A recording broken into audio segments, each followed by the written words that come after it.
C'est quoi un repère orthogonal du plan et les coordonnées d'un point? Sur une droite graduée, les points peuvent être repérés par ces nombres. Le nombre qui indique la position du point est appelé l'abscisse du point.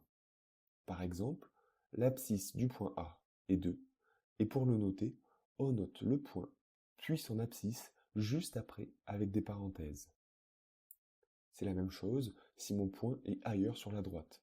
Par exemple, lorsque son abscisse est -4, ou lorsque son abscisse est 5, ou lorsque son abscisse est 0. D'ailleurs, on se rappellera pour la suite que 0 indique la position correspondant à l'origine de la droite graduée. Le problème, c'est que pour être repéré grâce au nombre de la droite graduée, le point doit être sur la droite. Si mon point n'est plus sur la droite, comme ici, on pourrait encore le repérer en disant que son abscisse est 3, mais on ne serait pas assez précis. Le point pourrait être plus haut ou plus bas. Et parfois, on a besoin de repérer les points sur une feuille, sur une carte, sur un écran informatique, etc. L'idée est que la droite graduée, qui est horizontale, permet de dire avec précision de combien notre point A est à droite ou à gauche. Pour dire de combien il est en haut ou en bas, on va utiliser une deuxième droite graduée, qui va de bas en haut. Cette deuxième droite graduée ne va pas se situer n'importe où. L'intersection des deux droites est l'origine des deux droites. Dit autrement, les deux droites se coupent toutes les deux en 0. Et c'est exactement ça, un repère. Un repère correspond à deux droites graduées de même origine. D'abord, on peut enlever les zéros dans le repère pour qu'il soit plus clair, puisque les zéros et les droites se chevauchent. Sinon, on peut aussi en mettre qu'un seul, un peu décalé, comme cela par exemple. Ensuite, lorsque les droites graduées sont perpendiculaires, comme c'est le cas ici, on va parler de repère orthogonal. C'est un nouveau mot de vocabulaire qui veut dire perpendiculaire. Et enfin, comme je l'ai dit, le repère qui est tracé ici permet de repérer un point sur une feuille ou sur un écran, donc sur quelque chose de plat. On va dire que c'est un repère du plan. Avec ça, la définition est maintenant complète. Regardons comment ça marche. Ici, le point A est au niveau du 3 sur la droite graduée qui va de gauche à droite, la droite horizontale. On va dire que le nombre 3 est l'abscisse du point A, comme lorsqu'il n'y avait qu'une seule droite graduée. Le point A est aussi au niveau du -2, sur la droite qui va de bas en haut, la droite verticale. On va dire que ce deuxième nombre, -2, est l'ordonnée du point A. Ensemble, ces deux nombres permettent de repérer le point A. Ils forment ce qu'on appelle les coordonnées du point. Pour les écrire, on note le point, puis les deux nombres juste après avec des parenthèses. Pour séparer les deux nombres, on met un point-virgule. Et c'est la même chose pour tout autre point. Bref, dans un repère du plan, chaque point est repéré grâce à deux nombres relatifs. Ce sont les coordonnées du point. Le premier nombre est appelé l'abscisse du point et le deuxième nombre est appelé l'ordonnée du point.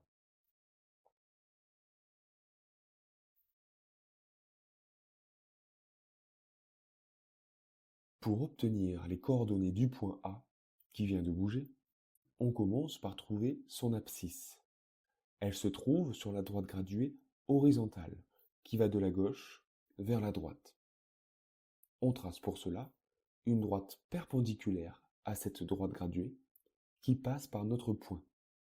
Son intersection avec la droite graduée nous donne le nombre qui correspond à son abscisse. Ici, c'est 5.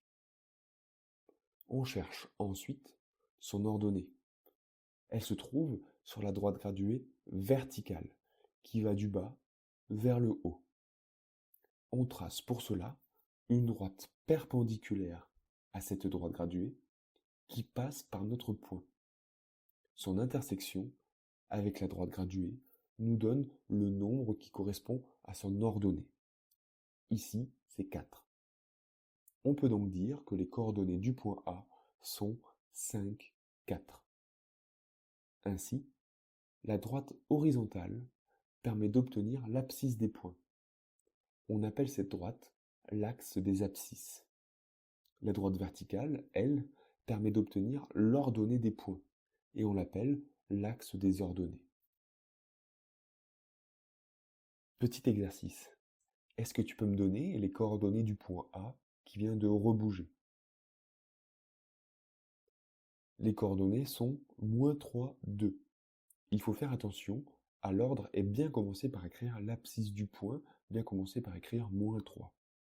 Si on change de place l'abscisse et le deuxième nombre, l'ordonnée du point A, on obtient des nouvelles coordonnées qui correspondent à un autre point. Ici, c'est le point B. Ce n'est pas le même point. On pourra retenir qu'il faut d'abord commencer avec la droite graduée couchée, puis continuer avec celle debout. Parce que le matin, quand tu te réveilles, tu es d'abord couché avant d'être debout. Enfin, chacun son moyen mnémotechnique. On peut aussi, au lieu de trouver les coordonnées d'un point, devoir placer un point dans un repère à partir de ses coordonnées. Par exemple, le point C de coordonnées -3, -4.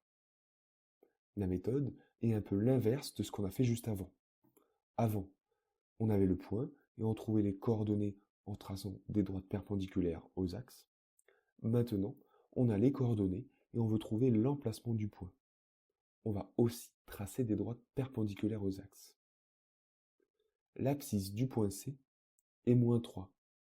On trace une droite perpendiculaire à l'axe des abscisses, au niveau du -3. Le point C est quelque part sur cette droite. L'ordonnée du point C est -4. On trace aussi une droite perpendiculaire à l'axe des ordonnées, au niveau du -4. Le point C est aussi sur cette droite.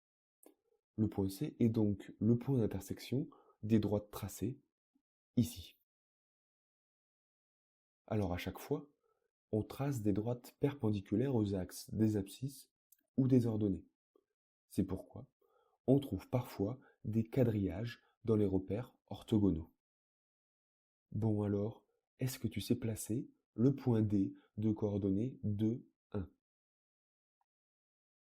Il se trouve là.